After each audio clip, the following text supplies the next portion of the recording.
Hey, so I've recently been reading this book called The Innovator's Prescription, and I think any healthcare innovator probably needs to read this and reread this.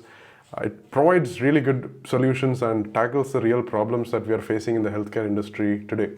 So today I thought I'll just take you through the problems that are there with the business models of certain healthcare systems. So they've identified three major ways in which healthcare is provided in the world today, and I'll try to break down the first one in this video. So the three major ways are, if you take, so you have out of pocket fee for service models, right? So in countries like India, Bangladesh, and most developing countries, insurance does not cover most of the out of pocket expenses. So mostly you have predominantly, out of pocket fee for service model. So the problem with this is that, firstly, I'd like to start with a story. It's actually a story about how, so this is a Cobra. And what happened was, in colonial India, the British government saw a lot of cobras just in and around India, right? There were a lot of cobras on the roads. So they wanted to do whatever they can to kill the cobras.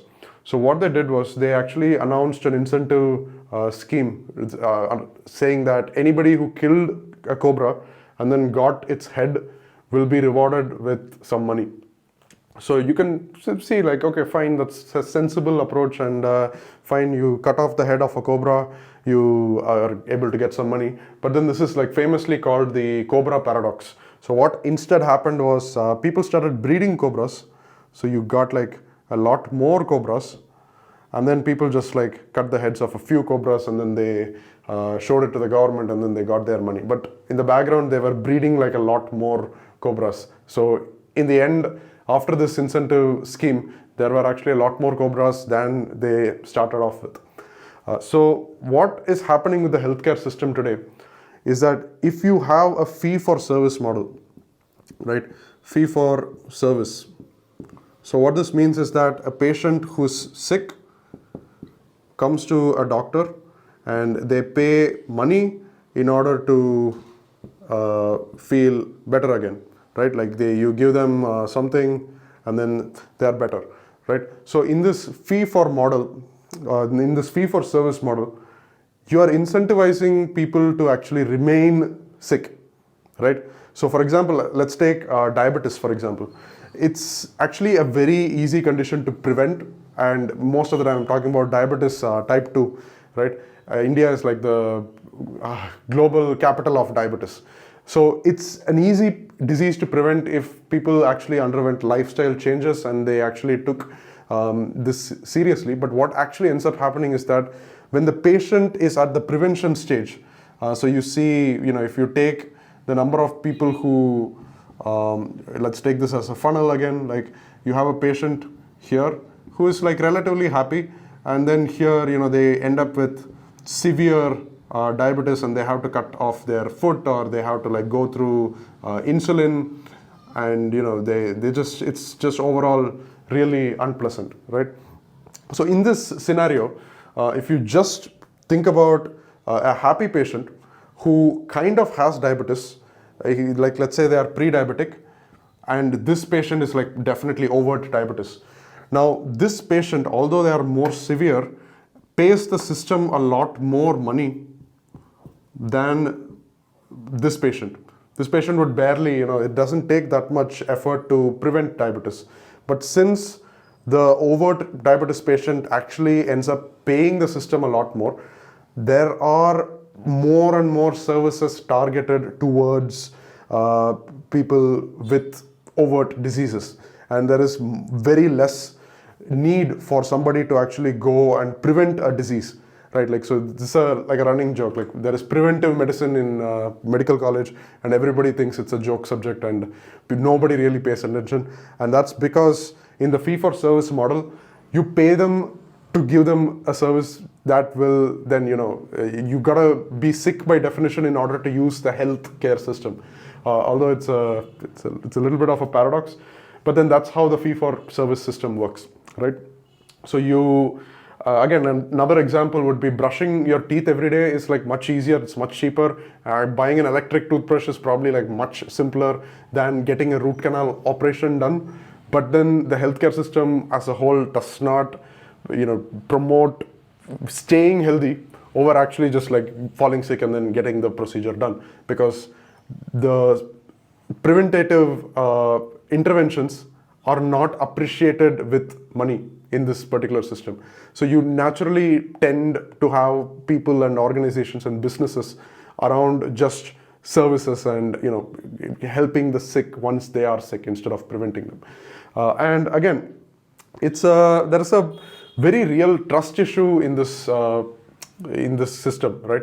So when a patient goes to a doctor, they pay in order to be healthy, right? But then when the doctor is rewarded directly for the services rendered, when the whole organization is rewarded for the services rendered, the interest of the patient is kept aside sometimes for profits and revenue. And we are seeing this a lot with the corporate hospitals, where these are run by MBAs and these are run by corporate people. And obviously I'm not blaming them, and again, they've been taught in a way to look at the profits, maximize them. So they set incentives for doctors to do a certain number of procedures per month, and the doctors get paid according to that. So although even if the doctor really wants to serve their patient in the truest sense, what ends up happening is that if they really want to feed their family at the end of the day and make as much as their peers do, they have to meet that quota of procedures. So that again ends up hurting the patient, because people who may not really need a procedure end up getting these procedures.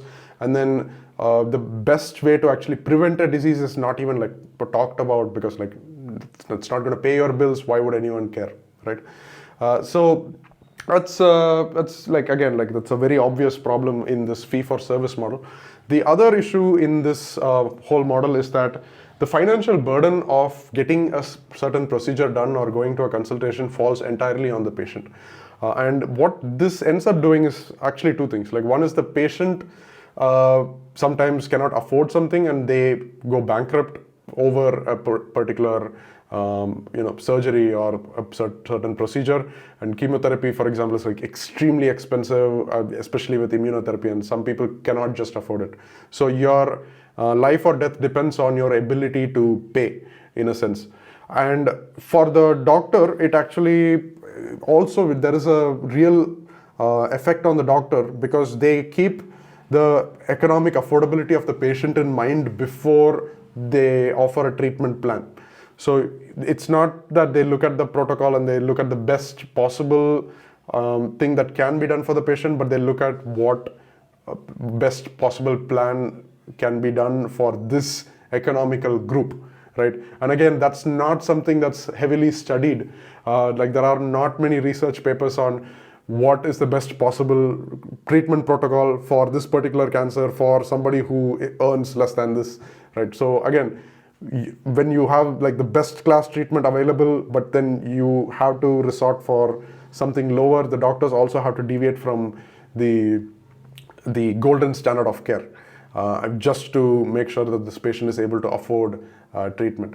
So that's again not ideal, and but that's unfortunately the case, right? So this again, it's just covering out-of-pocket fee-for-service model, which is very popular in most developing countries, especially Africa and the Asian subcontinent. But up next, we will look at the insurance model that is more popular in places like the US, where you have an insurer paying the hospitals directly, and we'll look at issues in that.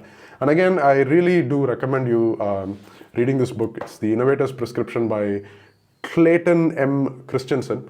Do get your copy. It's if you're an innovator in healthcare, I really, really think just go and buy this book.